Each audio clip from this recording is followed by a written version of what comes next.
नमस्कार दोस्तों, इस वीडियो में हम पढ़ेंगे अध्याय 13 इंद्रप्रस्थ। द्रौपदी के स्वयंवर में जो कुछ हुआ था उसकी खबर जब हस्तिनापुर पहुंची तो विदुर बड़े खुश हुए। धृतराष्ट्र के पास दौड़े गए और बोले, पांडव अभी जीवित हैं।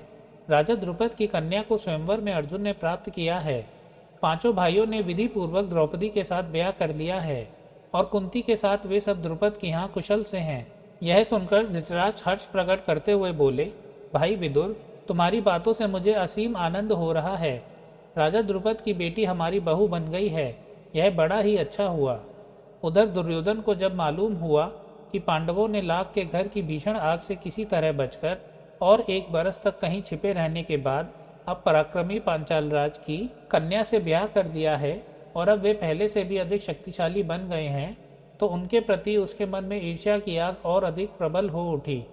दबा हुआ वैर फिर से जाग उठा। दुर्योधन और दुशासन ने शकुनी को अपना दुखड़ा सुनाया।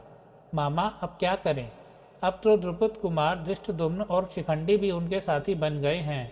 उसके बाद कर्ण और दुर्योधन धृतराज के पास गए और एकांत में उनसे दुर्योधन ने कहा, पिताजी, जल्दी ही हम ऐसा कोई उपाय करें जिससे हम सदा के लिए निश्चिंत हो सकें। धृतराष्ट्र ने कहा, बेटा, तुम बिल्कुल ठीक कहते हो, तुम ही बताओ अब क्या करना चाहिए। दुर्योधन ने कहा, तो फिर हमें कोई ऐसा उपाय करना चाहिए जिससे पांडव यहाँ आए ही नहीं, क्योंकि यदि वे इधर आए तो जरूर राज्य पर भी अपना अधिकार जमाना चाहेंगे। इस पर कर्ण को हंसी आ गई। उसने कहा, दुर्योधन, अब 1 साल बाहर रहने और दुनिया देख लेने से उन्हें काफ़ी अनुभव प्राप्त हो चुका है। एक शक्ति संपन्न राजा के यहाँ उन्होंने शरण ली है। तिस पर उनके प्रति तुम्हारा वैर भाव उनसे छिपा नहीं है, इसलिए छल प्रपंच से अब काम नहीं बनेगा। आपस में फूट डालकर भी उनको हराना संभव नहीं। राजा द्रुपद धन के प्रलोभन में पड़ने वाले व्यक्ति भी नहीं है। लालच देकर उनको अपने पक्ष में करने का विचार बेकार है। पांडवों का साथ वे कभी नहीं छोड़ेंगे। द्रौपदी के मन में पांडवों के प्रति घृणा पैदा हो ही नहीं सकती। ऐसे विचार की ओर ध्यान देना भी ठीक नहीं है। हमारे पास केवल एक ही उपाय रह गया है और वह यह है कि पांडवों की ताकत बढ़ने से पहले उन पर हमला कर दिया जाए। कर्ण तथा अपने बेटों की परस्पर विरोधी बातें सुनकर धृतराष्ट्र इस बारे में कोई निर्णय नहीं ले सके। वे पितामह भीष्म तथा आचार्य द्रोण को बुलाकर उनसे सलाह मशविरा करने लगे। पांडु पुत्रों के जीवित रहने की खबर पाकर पितामह भीष्म के मन में भी आनंद की लहरें उठ रही थीं। भीष्म ने कहा, बेटा, वीर पांडवों के साथ संधि करके आधा राज्य उन्हें दे देना ही उचित है। आचार्य द्रोण ने भी यही सलाह दी। अंग नरेश कर्ण भी इस अवसर पर धृतराष्ट्र के दरबार में उपस्थित था। पांडवों को आधा राज्य देने की सलाह उसे बिल्कुल अच्छी ना लगी। दुर्योधन के प्रति कर्ण के हृदय में अपार स्नेह था। इस कारण द्रोणाचार्य की सलाह सुनकर उसके क्रोध की सीमा न रही। वह धृतराष्ट्र से बोला, राजन, मुझे यह देखकर बड़ा आश्चर्य हो रहा है कि आचार्य द्रोण भी आपको ऐसी कुमंत्रणा देते हैं। राजन, शासकों का कर्तव्य है कि मंत्रणा देने वालों की नीयत को पहले परख लें, फिर उनकी मंत्रणा पर ध्यान दें। कर्ण की इन बातों से द्रोणाचार्य क्रोधित हो गरजकर बोले, दुष्ट कर्ण, तुम राजा को गलत रास्ता बता रहे हो। यह निश्चित है कि यदि राजा धृतराष्ट्र ने मेरी तथा पितामह भीष्म की सलाह ना मानी और तुम जैसों की सलाह पर चले तो फिर कौरवों का नाश होने वाला है। इसके बाद धृतराष्ट्र ने धर्मात्मा विदुर से सलाह ली। विदुर ने कहा, हमारे कुल के नायक भीष्म तथा आचार्य द्रोण ने जो बताया है वही श्रेष्ठकर है। कर्ण की सलाह किसी काम की नहीं है। अंत में सब सोच विचार कर धृतराष्ट्र ने पांडु के पुत्रों को आधा राज्य देकर संधि कर लेने का निश्चय किया और पांडवों को द्रौपदी तथा कुंती सहित सादर लिवा लाने के लिए विदुर को पांचाल देश भेजा। विदुर पांचाल देश को रवाना हो गए।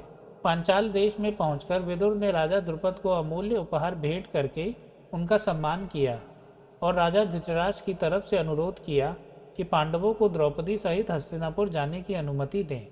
विदुर का अनुरोध सुनकर राजा द्रुपद के मन में शंका हुई। उनको धृतराष्ट्र पर विश्वास न हुआ। सिर्फ इतना कह दिया कि पांडवों की जैसी इच्छा हो वही करना ठीक होगा। तब विदुर ने माता कुंती के पास जाकर अपने आने का कारण उन्हें बताया। कुंती के मन में भी शंका हुई कि कहीं पुत्रों पर फिर कोई आफत न आ जाए। कुंती के मन में भी शंका हुई कि कहीं पुत्रों पर फिर कोई आफत न आ जाए। विदुर ने उन्हें समझाया और धीरज देते हुए कहा, देवी, आप निश्चिंत रहें। आपके बेटों का कोई कुछ नहीं बिगाड़ सकेगा। वे संसार में खूब यश कमाएंगे और विशाल राज्य के स्वामी बनेंगे। आप सब बेखटके हस्तिनापुर चलिए। आखिर द्रुपद राजा ने भी अनुमति दे दी और विदुर के साथ कुंती और द्रौपदी समेत पांडव हस्तिनापुर को रवाना हो गए। उधर हस्तिनापुर में पांडवों के स्वागत की बड़ी धूमधाम से तैयारियां होने लगीं। जैसा कि पहले ही निश्चय हो चुका था, युधिष्ठिर का यथाविधि राज्य अभिषेक हुआ और आधा राज्य पांडवों के अधीन किया गया। राज्य अभिषेक के उपरांत युधिष्ठिर को आशीर्वाद देते हुए धृतराष्ट्र ने कहा, बेटा युधिष्ठिर, मेरे अपने बेटे बड़े दुरात्मा हैं। एक साथ रहने से संभव है कि तुम लोगों के बीच वैर बढ़े। इस कारण मेरी सलाह है कि तुम खांडवप्रस्थ को अपनी राजधानी बना लेना और वहीं से राज करना।